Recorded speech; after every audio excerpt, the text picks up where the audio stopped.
Bienvenue dans cette vidéo. Aujourd'hui, on va parler de designer un funnel de sales. J'ai parlé dans la vidéo principale de ce module de l'importance d'arriver à créer une expérience qui fasse en sorte que les gens naviguent cette expérience de la meilleure manière possible et qu'au fur et à mesure de votre funnel de vente, ils aient de plus en plus envie d'acheter. Alors, c'est un concept marketing important, le funnel de vente. C'est un truc dont on va vous parler énormément sur Internet si vous commencez à regarder des formations, des trucs comme ça. Je trouve que c'est un bon framework, ça fonctionne bien. Après, il ne faut pas oublier que ça doit rester quand même un minimum instinctif et qu'il n'y a pas une recette miracle pour faire en sorte de vendre mieux qu'une autre. Il y a des types de funnels de vente qui vont être adaptés à certains business et des types de funnels de vente qui vont être adaptés à d'autres. Et puis en fait, peut-être qu'un certain type de funnel de vente va fonctionner pour un type de business qu'on n'aurait pas imaginé. Bref, il y a énormément de choses qu'on peut faire. Ce qui est important, c'est de faire preuve de créativité, comme d'hab. Et donc aujourd'hui, je vais essayer de vous montrer un peu comment moi personnellement je dessine un funnel de vente. D'habitude, je le fais plus sur papier. Je trouve que c'est agréable de dessiner sur papier et je sais pas, il y a un truc un peu physique. Aujourd'hui, pour les besoins de cette vidéo, on va le faire directement sur mon ordi, sur un logiciel qui s'appelle Sketch, que j'utilise un peu pour tout et n'importe quoi et qui te permet de créer des trucs graphiques et notamment des maquettes de sites web. Moi, c'est avec ça que je design les maquettes du site Coup d'État, mais ça va marcher très bien pour cet exercice.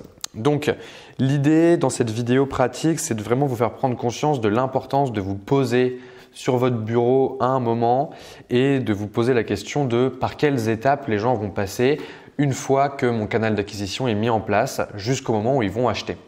Alors, dans cette formation, on vous a promis que ce serait adapté à tous les types de business. On vous a promis que trouver des clients marcherait pour tous les business.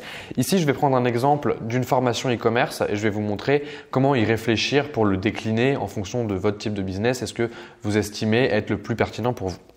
Donc ici, on a une feuille vierge. Ce qu'on va faire, c'est qu'on va mettre le premier élément. Et donc le premier élément, évidemment, c'est l'acquisition. Dans votre funnel de vente, il faut prendre en compte l'endroit d'où les gens viennent.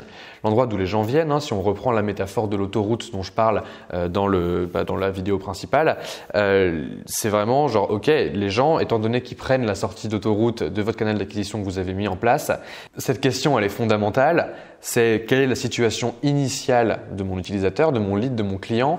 Et cette situation initiale va vous permettre de designer beaucoup plus facilement la suite de votre accompagnement tout au long du funnel. Donc ça, c'est la première étape. Ensuite, on va avoir une deuxième étape qui est une landing page par exemple. En général, dans la plupart des canaux qu'on voit dans cette formation, il y a très souvent une landing page derrière, que ce soit le SEO, la stratégie de contenu. Je pense que faire de l'acquisition aujourd'hui, dans la plupart des cas, ça va être quand même un truc qui se fait en ligne.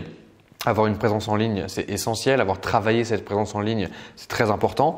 Donc, il y a une landing page et par la suite, il va y avoir plusieurs autres étapes, notamment la navigation dans les différentes pages. Si on parle d'un site e-commerce, on va avoir toutes les différentes catégories, quelle expérience peuvent avoir les gens, qu'est-ce qu'ils peuvent fouiller, est-ce qu'ils peuvent regarder les pages individuelles d'un produit ou pas, est-ce qu'ils peuvent avoir des recommandations spécifiques pour eux. C'est vraiment un truc qui est générique, mais qui vous permet de prendre conscience que c'est aussi une étape dans la vie de votre utilisateur. Et parce que la plupart du temps, les gens vont pas juste suivre votre funnel le plus simplement possible, surtout dans le cas d'un e-commerce où il y a quand même plusieurs produits à vendre. Ensuite, il y aura une autre étape juste après qui va être l'ajout au panier. Donc l'ajout au panier, c'est OK, j'ai visité la landing page, j'ai compris ce qu'était le site, j'ai navigué au sein du site et ensuite j'ajoute au panier. Ajouter au panier, c'est une étape qui est effectuée par la personne. Donc c'est forcément une nouvelle étape. Et puis ça va finir par la dernière étape qui est le checkout, quand je rentre ma carte bleue, quand je paye et quand j'ai enfin effectué l'achat. Ce qu'on voit ici sur ce schéma, qui est très très simple, encore une fois, faut pas se casser le cul 1000 ans pour essayer de comprendre comment faire un funnel de sales qui fonctionne, c'est que tout est lié entre l'acquisition, le canal que vous allez mettre en place, la campagne que vous allez mettre en place, la landing page, la navigation, l'ajout au panier et le checkout. On voit qu'il y a une suite logique des choses. Évidemment, vous de votre côté, la question qui va se poser, c'est comment faire pour faciliter le passage d'une étape à l'autre et augmenter la confiance que vous bâtissez avec la personne d'une étape à l'autre. C'est un truc qui doit se faire assez naturellement, où vous allez vous poser la question de comment apporter de la valeur aux gens. C'est une valeur qui est forcément connexe à votre expertise et à votre business. Et donc, vous allez vous dire, OK, bah voilà, là ici, acquisition, j'ai fait une pub Facebook, CF, le module sur les social ads, qui renvoie vers telle landing page spécifique. Et puis après, je sais que de cette landing page, peut-être que la personne va naviguer mon site. Et puis au bout d'un moment, elle va finir par ajouter au panier et puis faire un checkout. Donc ça, c'est un exemple. Évidemment, ce schéma de sales funnel, il va s'adapter à tous les types de business comme je disais. Évidemment, il ne faut pas juste prendre ça et le copier-coller pour vous. Il faut l'adapter à votre business et ça, il n'y a que vous qui savez le faire. Je ne peux pas vous donner un template préfet, je peux vous donner une idée, une direction à prendre. Donc là, je vais dupliquer mon funnel et je vais vous montrer comment créer un funnel pour quelqu'un qui voudrait vendre par exemple un set de contenu en ligne qui te permet d'apprendre à faire du yoga. Je prends un truc au hasard. Donc par exemple ici, on va avoir acquisition qui est du SEM. Donc ça, il y a le module sur le SEM pour vous former. Donc les gens vont aller sur Google, taper une requête et vous allez apparaître dans les premières requêtes de Google parce que vous avez payé pour y apparaître.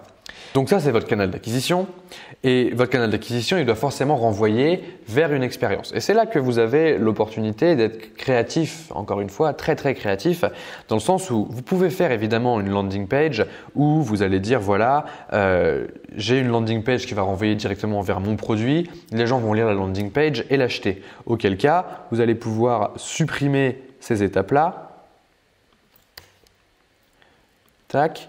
Et avoir un funnel en 3 étapes avec l'acquisition qui est votre SEM, la landing page et le checkout. C'est possible évidemment, mais c'est possible que vous ayez besoin de plus d'étapes. Donc dans ce cas-là, si vous avez besoin de plus d'étapes, peut-être qu'on va faire une landing page où ça va être débloquer un cours de yoga gratuit,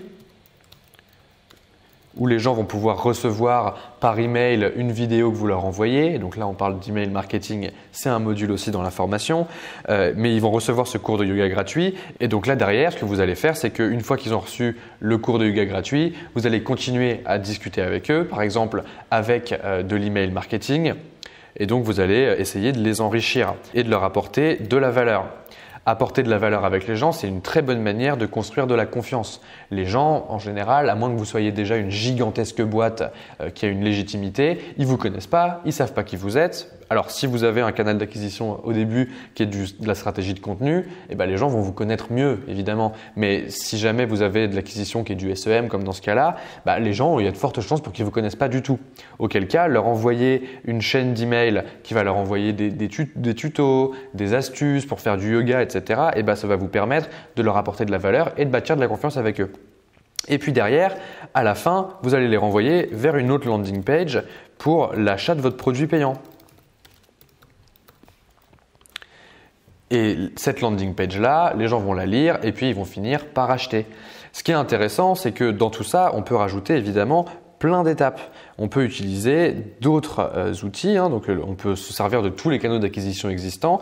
Par exemple, entre le moment où les gens, on leur a apporté toute la valeur qu'on voulait leur apporter sur les mails qu'on leur a envoyés, peut-être qu'on peut utiliser une autre stratégie email pour leur dire, pour faire des emails de relance jusqu'à ce qu'ils achètent.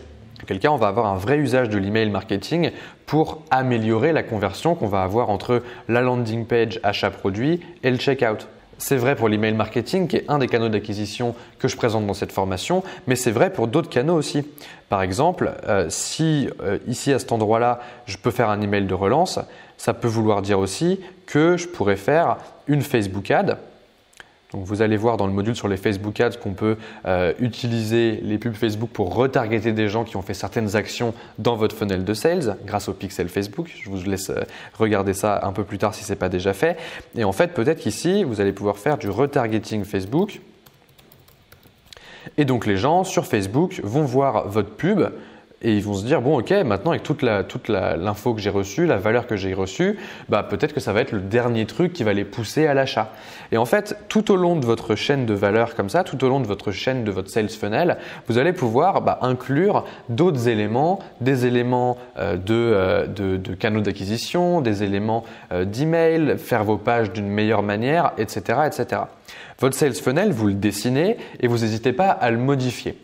Ce qui est très important, la vraie leçon à tirer de tout ça, c'est qu'un sales funnel, ça doit se faire rétrospectivement.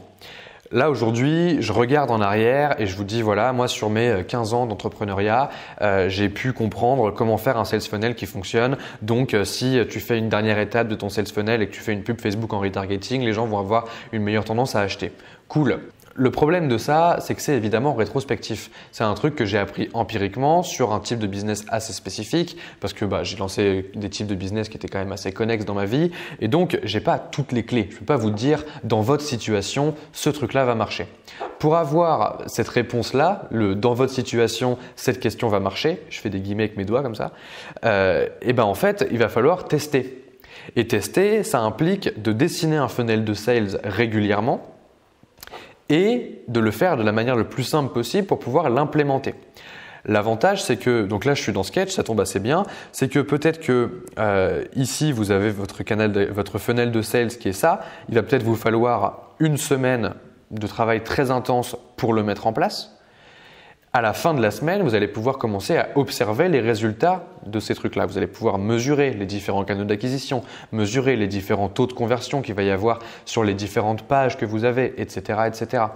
Et ensuite, peut-être que la semaine suivante, vous allez pouvoir reprendre votre dessin, qu'il soit sur papier, dans Sketch ou n'importe où, le dupliquer et puis vous dire ok, j'ai vu que là les emails de relance ça marchait bien, j'ai du retargeting Facebook à cet endroit-là, et en fait peut-être que je vais faire du retargeting Facebook dès le départ quand les gens ont visité la page cours de yoga gratuit pour les faire passer à l'étape suivante. Et donc vous allez améliorer votre funnel comme ça au fur et à mesure et c'est un objet qui doit être vivant. Votre funnel de sales, peu importe la forme qu'il prend, il doit être vivant.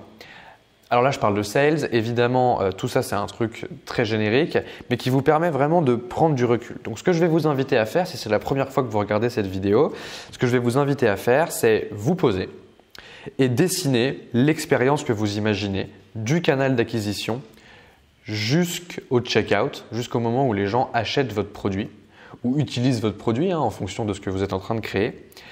Et vraiment de dessiner quelque chose de simple. Ça ne doit pas vous prendre 6 heures, vous prenez 1 heure grand maximum, très grand maximum, même une demi-heure ça suffit. La preuve, là je viens de le faire en 5 minutes pour vous poser la question de à quoi ressemble cette expérience. Prendre ce recul, se poser la question de l'expérience d'achat des gens, c'est quelque chose d'essentiel. C'est vrai dans les business en ligne, c'est vrai dans les business physiques aussi. Moi, je sais que j'ai pas mal de potes qui ont des magasins en physique dans Paris et ils m'expliquent qu'il y a une vraie différence en termes de conversion entre l'entrée dans le magasin et le nombre d'achats qui est très importante basée sur l'expérience qu'il y a dans le magasin. Le meilleur exemple de ça, c'est Ikea. Chez Ikea, ils pourraient faire en sorte que vous rentriez dans le magasin et que vous ayez directement un peu tous les meubles qui sont à dispo, etc. Et que du coup, vous veniez, vous trouviez ce que vous voulez acheter et que vous vous barriez. Le truc, c'est qu'IKEA, ils ont été super malins et ils ont créé tout un chemin qui fait que vous passez devant toutes les pièces de la maison et que vous repartez tout le temps dans votre caddie avec 3 fois plus de trucs que ce que vous êtes venu acheter.